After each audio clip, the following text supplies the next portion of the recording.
এই মন্দিরটা নবম থেকে দশম শতাব্দীর মধ্যে কাত্যানী বংশের রাজারা তৈরি করেছিল। এই শহরের একদিকে রয়েছে সরজু নদী, আর একদিকে রয়েছে গোমতী নদী। আমার ডান দিকে যে মন্দিরটা তোমরা দেখতে পাচ্ছ, এই মন্দিরটা হচ্ছে গণেশ ভগবানের মন্দির। এই মন্দিরটা কিন্তু একটু সামনের দিকে হেলে রয়েছে। এটার কারণ হচ্ছে এই বৈদ্যনাথ টেম্পল কমপ্লেক্সটা তৈরি হয়েছে কিন্তু নাগর শিলপুর্তিতে।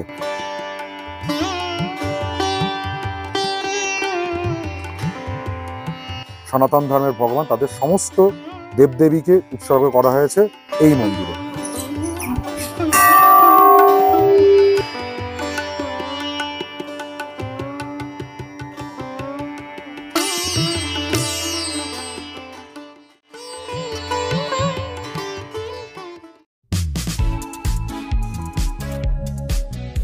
কালকে রাত্রে 20 টাকা করে পার পিস রুটি খেয়ে কিছুটা কম্পেনসেট হলো এই কমপ্লিমেন্টারি ব্রেকফাস্ট। যাই হোক, ব্রেকফাস্ট করে আমরা এখন রওনা দিচ্ছি মুন্সিয়ারির উদ্দেশ্যে। হ্যালো জনগণ, তো কেমন আছো তোমরা? আমি অর্পণ, সাথে ক্যামেরায় বরুণ, আর তোমরা দেখা শুরু করে দিয়েছো ট্রাভেলার্স ডায়েরির আরও একটা নতুন ভিডিও। আমরা কৌশানী থেকে চলে যাচ্ছি মুন্সিয়ারিতে। কৌশানী থেকে মুন্সিয়ারির দূরত্ব প্রায় 185 কিলোমিটার। আর দুটো রাস্তা আছে, একটা বাগেশ্বরের পর্যন্ত একই রাস্তা, বাগেশ্বর থেকে একটা চকরি হয়ে যাচ্ছে আর একটা কাপকোট হয়ে যাচ্ছে। দেখি কোন রাস্তাটা নেওয়া যায়, যে রাস্তার কন্ডিশন ভালো হবে লোকালদের সঙ্গে কথা বলে সেটা আমরা নিয়ে নেব। আর আজকের দিনটা শুরু করব বৈদ্যনাথের হর পার্বতীর দর্শনের মাধ্যমে, তারপর দেখে নেব বাগেশ্বর ধামের মহাদেবকে। চলো বেরিয়ে পড়ি মুন্সিয়ারির উদ্দেশ্যে।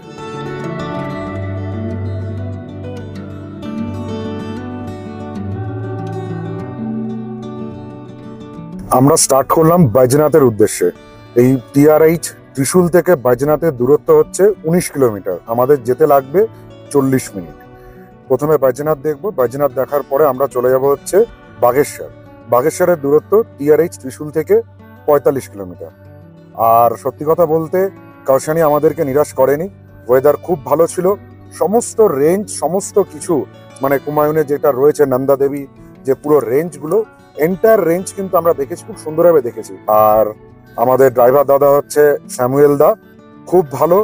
আমি স্যামুয়েল দার ফোন নাম্বার তোমাদের জন্য স্ক্রিনে দিয়ে নেব। তোমরা যখন আসবে স্যামুয়েল দাকে ফোন করে কিন্তু গাড়ির জন্য কন্ট্যাক্ট করতে পারো। প্রচন্ড ভালো ড্রাইভ করে, নিশ্চিন্তে যেতে পারো। আর সব থেকে প্লাস পয়েন্ট হচ্ছে স্যামুয়েল দার কিন্তু কোনো ব্যাড হ্যাবিট নেই। মানে কেউ যদি স্মোক করে, সে স্মোকিং এর প্রবলেম হয়, ড্রিঙ্ক তো করতেই দেখিনি। প্রচন্ড ভালো এবং প্রচন্ড দায়িত্বশীল লোক হচ্ছে কিন্তু এই স্যামুয়েল দা।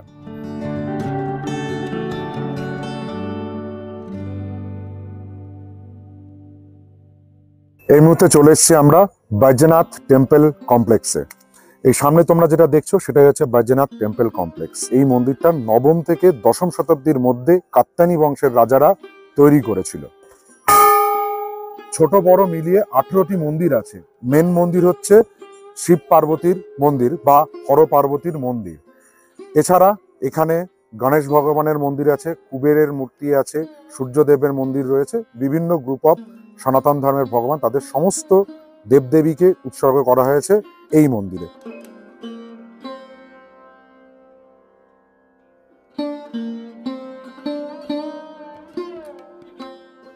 গোমতী নদী আর গরুর গঙ্গা নদীর সঙ্গমস্থলে তৈরি হয়েছে এই বৈদ্যনাথ টেম্পল কমপ্লেক্স।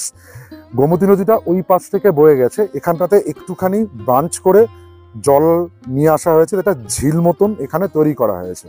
আর দেখতে পাচ্ছ দূরে এখানে কিন্তু বোটিং এর অপশনও আছে। চাইলে তোমরা এখানে এসে গোমতীতে বোটিং করতেই পারো। বোটিং এর চার্জ সেক্ষেত্রে মাথা পিছু হচ্ছে 100 টাকা, আর 6 টাকা হচ্ছে GST। টোটাল পার পার্সন দিতে হবে 106 টাকা করে, তাও সেটা 20 মিনিটের জন্য।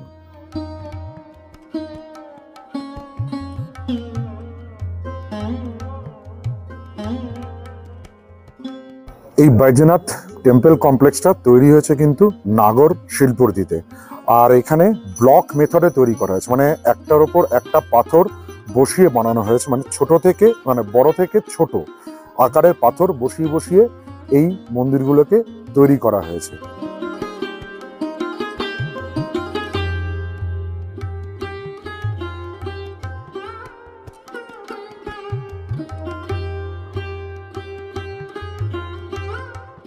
আমার ডান দিকে যে মন্দিরটা তোমরা দেখতে পাচ্ছ, এই মন্দিরটা হচ্ছে গণেশ ভগবানের মন্দির। এই মন্দিরটা কিন্তু একটু সামনের দিকে হেলে রয়েছে, এটার কারণ হচ্ছে আর্থকোয়েক। এটা দেখলেই তোমরা স্পষ্টত বুঝতে পারবে যে মন্দিরের এই দিকটা মানে ভিত থেকে এই সাইডে যতটা উঁচু, আর সামনের দিকে কিন্তু ভিতের থেকে উচ্চতাটা অনেক কমে গেছে।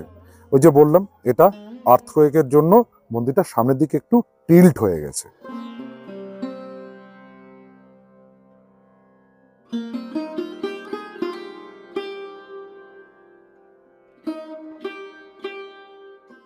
आशुतोष शशांक शेखर चंद्रमौली चिदंबरा কোটি কোটি প্রণাম। তোমরা সামনে যেটা দেখতে পাচ্ছ সেটা হচ্ছে বৈদ্যনাথ টেম্পল কমপ্লেক্সের মূল মন্দির। এটা হচ্ছে হর পার্বতীর মন্দির। আর লোকশ্রুতি আছে এখানে যে এখানে নাকি শিব আর পার্বতীর বিবাহ সম্পন্ন হয়েছিল। নিরঙ্কার স্বরূপ कालेश्वर महायोगीश्वरा दयानिधि दानीश्वरा जय जटाधर अभयंकरा जय जटाधर अभयंकरा जय जटाधर अभयंकरा। মূল মন্দিরের ভেতরে ফটোগ্রাফি ভিডিওগ্রাফি অ্যালাউ নেই, তবে বেশ ভালোভাবে দর্শন করতে পেরেছি। ভেতরে মন্দির মানে মূর্তি বা বিগ্রহ খুবই সুন্দর। ভেতরে একদম তামা নির্মিত একটা শিব মূর্তি আছে, মানে শিবলিঙ্গ রয়েছে আর কি।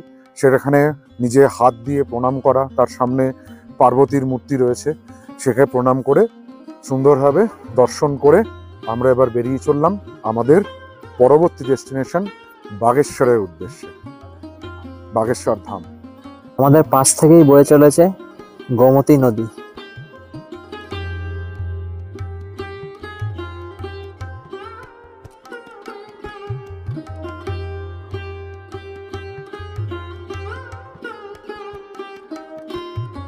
বাগেশ্বর ডিস্ট্রিক্টের সদর শহর হচ্ছে বাগেশ্বর, আর এই শহরেই রয়েছে শতাব্দী প্রাচীন প্রসিদ্ধ শ্রী বাগনাথ দেবের মন্দির।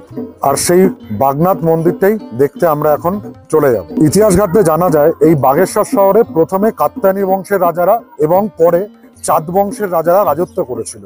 আর তিব্বতের সঙ্গে বাণিজ্যে এই বাগেশ্বর শহর এক গুরুত্বপূর্ণ ভূমিকা পালন করত। এই শহরের একদিকে রয়েছে সরজু নদী, আর একদিকে রয়েছে গোমতী নদী। এই দুটো নদী শহরকে দুপাশ থেকে ঘিরে রেখেছে, আর এই দুটো নদীর সঙ্গমস্থলেই রয়েছে শ্রী বাগনাথ দেবের মন্দির। আমরা যেটা এখানে দাঁড়িয়ে আছি এটা হচ্ছে বাগনাথ ব্রিজ, যেটা 2021 সালে তৈরি হয়েছে। আর এই বাগনাথ ব্রিজের তলা দিয়ে যেটা বয়ে যাচ্ছে সেটা হচ্ছে সরজু নদী। এই জায়গাটায় মানে যেখানে দাহ কার্য চলছে তার সামনেই হচ্ছে গোমতী নদী সরজু নদীর ওপর মিশছে, আর এই সঙ্গমস্থলেই হচ্ছে বাগনাথ দেবের মন্দির।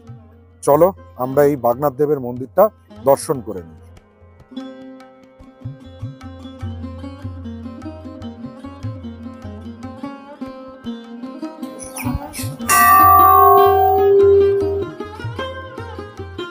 তোমরা এই মন্দিরে আসলে পুজো দিতে চাইলে মন্দিরের সামনে কিন্তু পুজোর ডালি কেনার প্রচুর দোকান আছে মার্কেট থেকে, সেখান থেকে কিনে তোমরা পুজো দিতে পারো। এই বাগনাথ মন্দিরটি তৈরি করেছিল চাঁদ বংশের রাজা লক্ষ্মী চাঁদ 1450 খ্রিস্টাব্দে।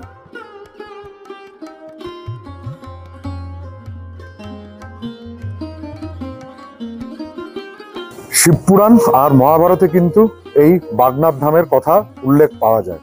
বাগনাথ নামটা কেন এসছে? কারণ পঞ্চপাণ্ডবদেরকে এই স্থানে মহাদেব বাঘের রূপে দর্শন দিয়েছিলেন। যেমন কেদারনাথে ষাঁড়ের রূপে দর্শন দিয়েছিলেন, সেই রকম বাঘের রূপে দর্শন দিয়েছিলেন এই স্থানে। আর সেই থেকে এই শিবলিঙ্গের নাম হয়েছে বাগনাথ শিবলিঙ্গ বা বাগনাথ ধাম। বাগেশ্বরে সেই বাগনাথ ধাম দর্শন করার পর আমরা এগিয়ে চললাম আমাদের ডেস্টিনেশন মুন্সিয়ারির দিকে। বাগেশ্বর থেকে মুন্সিয়ারির দূরত্ব 129 কিলোমিটার, সময় দেখাচ্ছে 4 ঘন্টা 40 মিনিট। আর হ্যাঁ, আমরা বাগেশ্বর থেকে যে রাস্তাটা ধরলাম সেটা হচ্ছে কিন্তু কাপকোটের রাস্তা, মানে আমরা বাগেশ্বর থেকে কাপকোট হয়ে যাব মুন্সিয়ারিতে। আর একটা কথা তোমাদের বলে রাখি, তোমরা যারা পিন্ডারি গেসিয়ালে ট্রেক করতে চাইছো সেক্ষেত্রে তোমাদের কিন্তু ট্রেক স্টার্ট হবে এই বাগেশ্বর টাউন থেকে। আমরা এখন এই মুহূর্তে চলে এসেছি কাপকোটে। ঘড়ির সময় এখন দুপুর 1:10, আর এখান থেকে মুন্সিয়ারির দূরত্ব 102 কিলোমিটার আছে। আর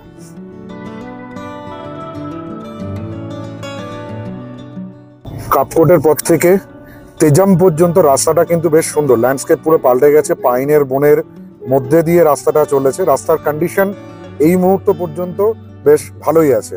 হ্যাঁ, দু এক জায়গায় অল্প 100 থেকে 200 মিটার রাস্তা একটু খারাপ ছিল, তাছাড়া রাস্তা ওভারঅল এখনো পর্যন্ত ঠিকঠাক।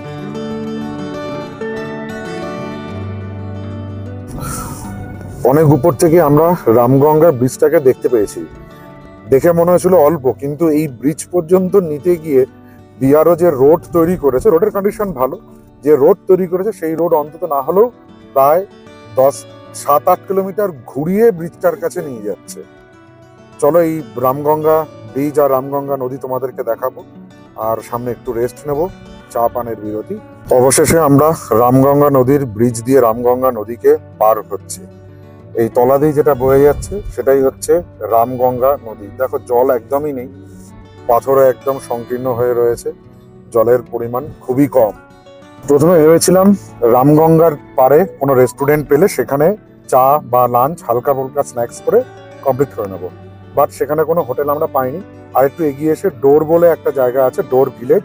সেই ডোর ভিলেজে স্কুলের ডোর যে স্কুল আছে সেই স্কুলের অপোজিটে একটা ছোট মতন একটা দোকান পেলাম। সেখান থেকে আমরা তিনজনে, আমি, বরুণ আর শ্যাম দাদা, ম্যাগি, স্যান্ডউইচ আর চা খেয়ে নিলাম। এখানে 40 টাকা করে ম্যাগি ছিল, ম্যাগির টেস্টও ভালো ছিল, চা, স্যান্ডউইচ সবগুলোই ভালো ছিল। এই আজকে আমাদের লাঞ্চ ছিল। এই লাঞ্চ করে আমরা এগিয়ে যাই আমাদের destination tourist rest house Munsiyari.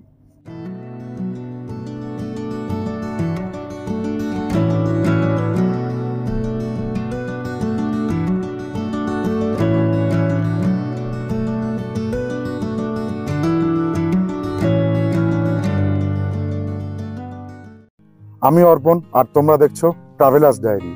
আমি আর বরুণ ভ্রমণ পিপাসু বাঙালির প্রতিনিধি হয়ে ভারতবর্ষের এ প্রান্ত থেকে ও প্রান্ত ঘুরে বেড়াচ্ছি তোমাদের জন্য, নিজেদের জন্য নতুন নতুন স্থানের ভিডিও নিয়ে। আর আমাদের এই সমস্ত ভিডিও রয়েছে এই চ্যানেলে, ট্রাভেলার্স ডায়েরিতে। আমাদের ভিডিওগুলো দেখতে চাইলে আমাদের চ্যানেল ট্রাভেলার্স ডায়েরিকে সাবস্ক্রাইব করো, পাশে থাকা বেল আইকনটিকে প্রেস করো, সবার আগে নোটিফিকেশন পাওয়ার জন্য লাইক করো, শেয়ার করো, কমেন্ট করো।